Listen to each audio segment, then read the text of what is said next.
بسم الله والحمد لله والصلاة والسلام على رسول الله وعلى آله وصحبه وله أما بعد. قال الله تعالى بعد أعوذ بالله من الشيطان الرجيم ألم تر إلى الذي حاج إبراهيم في ربه أن آتاه الله الملك إذ قال إبراهيم ربي الذي يحيي ويميت قال أنا أحيي وأميت قال إبراهيم فإن الله يأتي بالشمس من المشرق فأت بها من المغرب فبهت الذي كفر والله لا يهدي القوم الظالمين. If we can just be a little bit more quiet. Jazakallah khair. Allah Ta'ala says, have you not considered the one who argued with Ibrahim a.s. about his Lord because Allah had given him kingship? When Ibrahim a.s. said, my Lord is the one who gives life and causes death. He said, I give life and I cause death. Ibrahim a.s. said, indeed, Allah brings the sun from the east, so bring it from the west. So the disbeliever was overwhelmed, and Allah does not guide the wrongdoing people. So, as we said, we're taking a look at questions. Allah Ta'ala is asking the question, Alam tara? Haven't you seen this? Now this could be understood, tara can also mean haven't you considered? So it could mean, have you considered this historical event?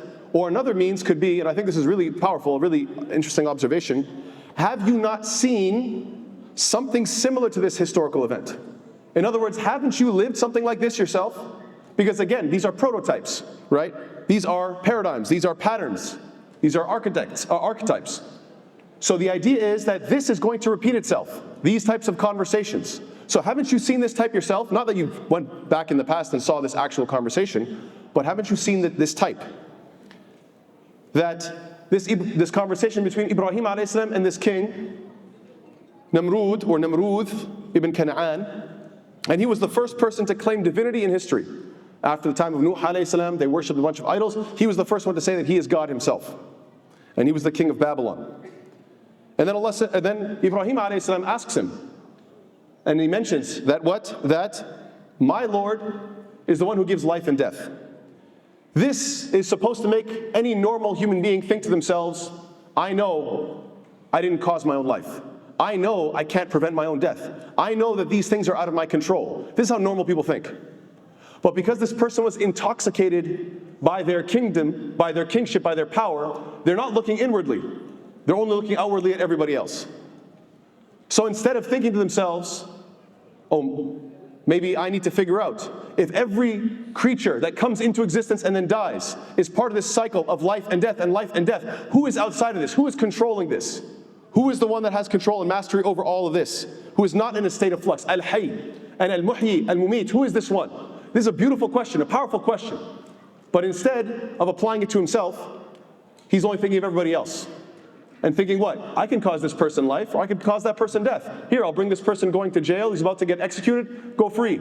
See, I gave him life. That person who's free, kill him. See, I gave death. SubhanAllah. So, do we see this ourselves? Yes. In our modern days, we have certain people that, subhanAllah, they look around and they say, I don't believe in any God. I don't believe there's any God out there. The whole world is chaos. The whole world is meaninglessness. The whole world is just nonsense. And then you can ask them, does that apply to your thoughts as well? You're from this universe, aren't you? You're not outside of this universe. You were produced by this universe.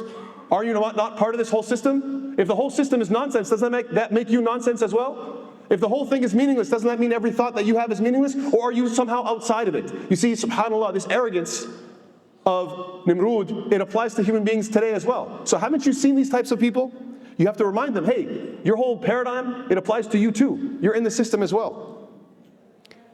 But then, so yes, he says, قَالَ أَنَا أُحْيِي وَأُمِيتُ. Then this is where things get very interesting. Ibrahim a.s. seemingly changes the subject.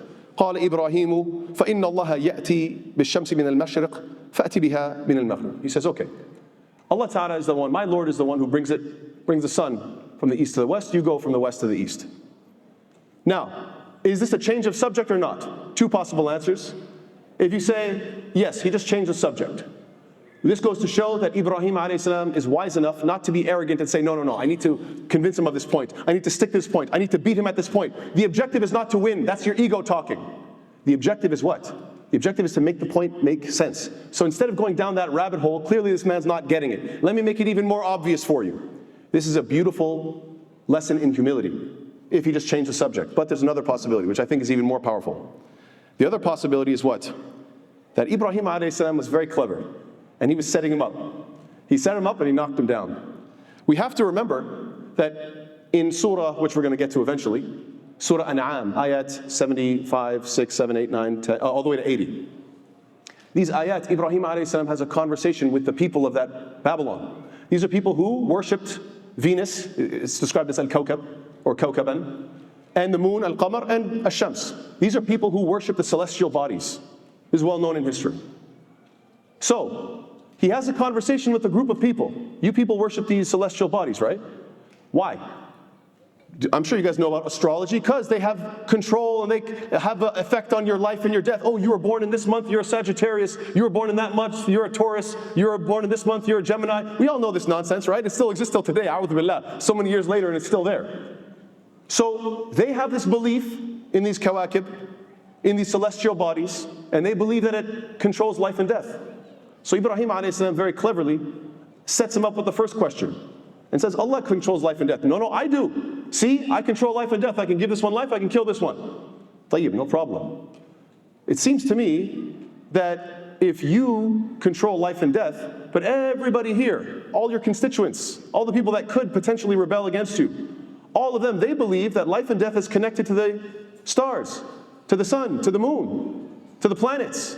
So wait a second, ipso facto, therefore, it must be the case that if you control life and death, you must be able to control the celestial bodies. Yallah, go ahead, take it from the east that goes to the west, make it go from the west to the east, right? We're all watching, we're all waiting. Does everybody understand how deep this argument is? Do you see how clever this is?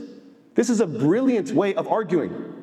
And this is not just one time. Ibrahim alayhi salam uses people's own beliefs against them. This is the sunnah of Ibrahim alayhi salam. He understands kufr deeply. He understands people's beliefs well. He's not rude about it. He even asks them, "Ma ta'budun?" What do you worship? He wants to know. He studies the falsehood. Why? So he can ask questions, set up the situation where everything is against itself, and then ultimately watch the chaos ensue. Right? Oh, you're the one that gives life and death. Hey, you guys believe that that stuff's controlled by the stars and the moon and the sun, right? Well, therefore, you must control that. Let's see it happen. Unless you're going to contradict their belief system, he's pitting kufr against itself. And we all know the story. Same thing with what? Destroys the idols, takes the big axe, puts it in the hand of the big one. Watches the mayhem, the chaos ensue. What a mess of a belief system. Okay, yallah, what are you guys going to say now? Oh, you broke the idols. What are you talking about? Don't you believe they can move? Yes. Don't you believe that this is the big one? He's got the evidence, he has the weapon.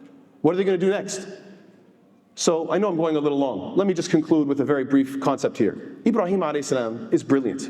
And Ibrahim alayhi salam is teaching us a very important point. When you are living amongst disbelievers, it is crucial that you understand their beliefs. Why? So that you can ask impossible questions that will force them to be stuck and buhita. Right? That they will be baffled, dumbfounded, overwhelmed.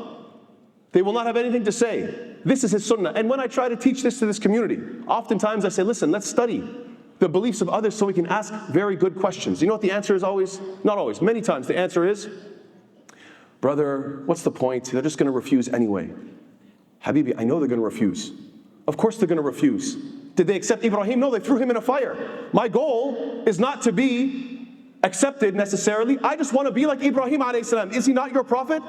So this answer, why do we study these things? They're not going to accept anyway. Of course they're not going to accept anyway. It's not about them. It's about you being like Ibrahim alayhi salam, using the best analogies, using the best questions to the point that people get stuck because you're pitting two concepts of kufr against each other brilliantly. So may Allah Ta'ala make us like Ibrahim alayhi salam. May Allah Ta'ala make our da'wah effective, whether that is people converting or people attacking us. Either way, you're doing a good job, inshallah. May Allah Ta'ala forgive us of our shortcomings. Barakallahu feekum. Wassalamu alaikum wa rahmatullahi ta'ala wa barakatuh.